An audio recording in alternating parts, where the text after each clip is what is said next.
Começa nessa quarta-feira a fase de quartas de final da Copa do Brasil. Quem é favorito nos embates, nos confrontos em jogos de ida? Mbappé disposto a deixar o PSG. Faz boa escolha o jovem craque francês? São Paulo terá um evento teste, isso mesmo. Evento teste, é dessa maneira que o jogo entre o Brasil e a Argentina, que vai acontecer na Neoquímica Arena, estádio do Corinthians, está sendo tratado. Faz sentido isso? Temas para o nosso papo de hoje, vá até o final do vídeo. Vamos nessa!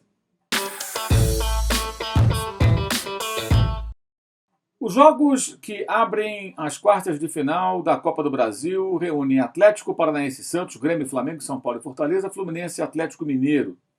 Tem favorito nesse mata-mata? Bem, vamos lá. Atlético e Santos.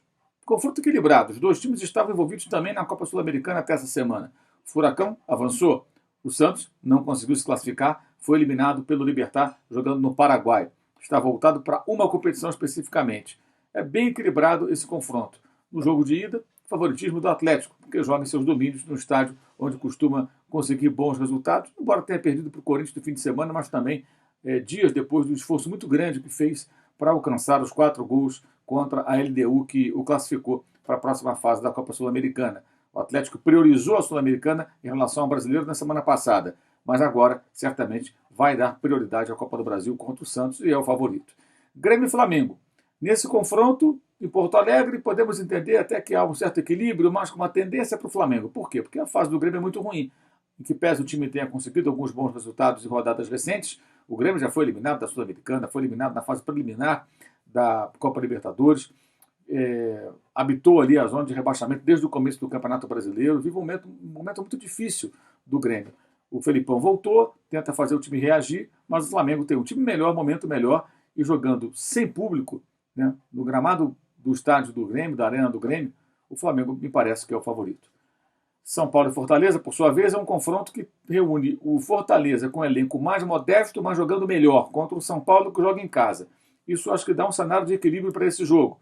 O Fortaleza já mostrou força, já venceu fora, por exemplo, o líder do Campeonato Brasileiro, o Atlético, e venceu também fora o Palmeiras, vice-líder, e que liderou por um bom tempo o Brasileirão. Foi justamente na derrota para o Fortaleza que o Palmeiras deu a chance para o Atlético Mineiro superá-lo na tabela de classificação do Campeonato Brasileiro.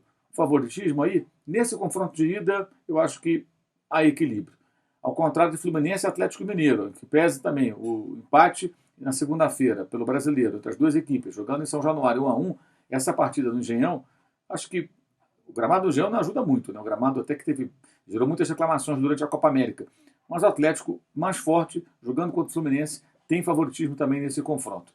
Acho que o Galo, pelo elenco, pelo momento, e até porque empatou com o Fluminense um jogo há poucos dias, já tem uma noção de como se comporta o time do Marcão, depois da saída do Roger Machado. Favoritismo do Galo nesse duelo. Lembrando, me referi aqui aos jogos de ida. No confronto, a história vai ser diferente, mas falaremos disso mais adiante. Mbappé já deixou claro para os dirigentes do PSG que ele quer sair. O Real Madrid já fez proposta, até agora o pessoal do Qatar, que é quem manda dentro do Paris Saint-Germain, não achou bastante, quer mais dinheiro, não quer vender o jogador, enfim. Mas faz sentido, do ponto de vista profissional, ele querer sair agora do PSG, agora que chegou o Messi? Pois é uma questão muito particular, né? Um jovem jogador que já foi campeão do mundo, já tem títulos de campeão francês pelo Mônaco, também pelo Paris Saint-Germain, que acabou tirando da equipe onde se destacou, quando ainda era quase um adolescente, né? Um garoto, quando começou a jogar profissionalmente pelo Mônaco. Mas ele tem também o direito de querer jogar em clubes maiores, porque o PSG não é um grande clube do futebol europeu. Ele é um clube rico por conta do dinheiro do Qatar, que mantém o clube, que comprou o clube e coloca jogadores caríssimos no elenco do time parisiense. E camisas como a do Real Madrid, pesadas, tradicionais, são desafiadoras e atraentes para jogadores de um nível elevado, como o caso do Mbappé. É uma questão pessoal, repito. Mas ele pode formar um trio infernal com o Messi e com o Neymar. Vai do que ele está pensando para si. Dividir o protagonismo com esses jogadores ou, quem sabe, vestir uma camisa 7 que foi de Cristiano Ronaldo do Real Madrid e jogar ao lado do Benzema, com quem ele já convive na seleção francesa, e voltar a uma situação de protagonista absoluto da equipe, como ele foi em boa parte da temporada mais recente, pela ausência de Neymar, sendo o melhor jogador do Paris Saint-Germain no período entre 2020 e 2021. Pode ser esse o objetivo dele? Sim, então é uma questão muito pessoal.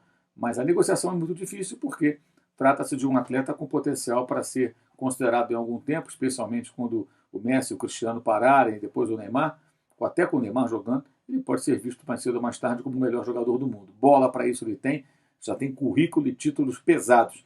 Então o Mbappé pode fazer a gestão de carreira mais ousada possível, porque tem futebol para isso.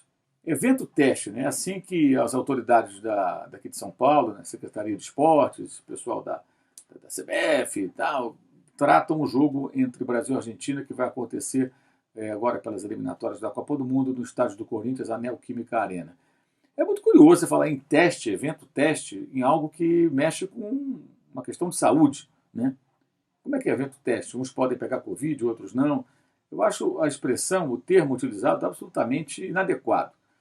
Mas, em algum momento, o público voltará aos estádios. Acho que o mais importante é definir como isso vai ser feito. Aconteceu, por exemplo, em Brasília, em jogos do Flamengo, não teve muita reclamação, até pelo que a gente viu na televisão. Havia torcedores próximos, mas não amontoado, como nós vimos, por exemplo, em Belo Horizonte, no jogo Atlético e River Plate. A Prefeitura de Belo Horizonte já proibiu, de novo, jogos com público. Tem que haver uma organização, tem que haver uma padronização, tem que haver uma discussão mais ampla sobre como isso vai ser feito, né? De que maneira isso vai ser realizado. Que tipo de teste tem que ser apresentado, dupla vacinação, como está sendo feito na Europa, quais os resultados nesses países. A Eurocopa apresentou diferentes maneiras de recepção do público após o período mais crítico da pandemia, já com a vacinação avançada em alguns países, mas de uma forma muito desorganizada em alguns casos. Tanto que eles agora começam a rever algumas questões, alguns conceitos. Eu acho que poderiam utilizar as lições da Eurocopa, por exemplo, né, o que de bom eventualmente aconteceu e o que de ruim também aconteceu, trazer para a nossa realidade e imaginar uma forma de fazer com que o público possa voltar.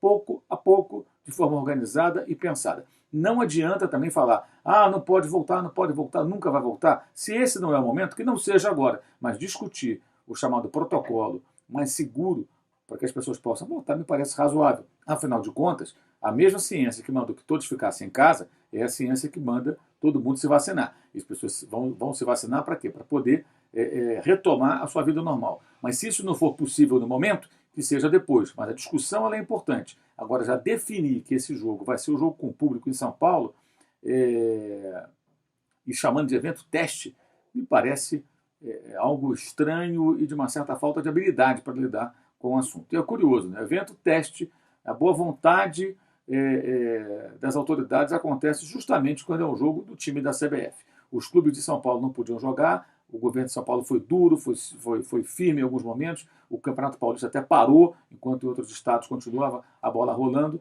mas quando envolve a CBF, todo mundo quer ser flexível, como aconteceu também com a Conmebol, que colocou, por exemplo, torcedores na final da Copa América no Maracanã, uma decisão, né, de que seria um jogo com convidados, com público, portanto, em cima da hora, da véspera do jogo, e em janeiro, mais absurdo ainda, na final da Libertadores 2020, no Maracanã também, entre Santos e Palmeiras, com 5 a 7 mil torcedores presentes, quando, naquele momento, o Brasil tinha apenas 13 dias de vacinação e pouquíssimas pessoas vacinadas, nem 1% da população tinha recebido a primeira dose de vacina, ou seja, estávamos começando a vacinação da população. E o público compareceu àquele jogo, se amontoou, comemorou, pulou um por cima do outro, teve de tudo. Ou seja, quando essas entidades estão envolvidas, me parece que há uma certa boa vontade que é difícil de entender, é impossível de compreender, para ser mais específico. E evento teste, vamos combinar, né? Péssima expressão para essa situação e para esse momento. Qual?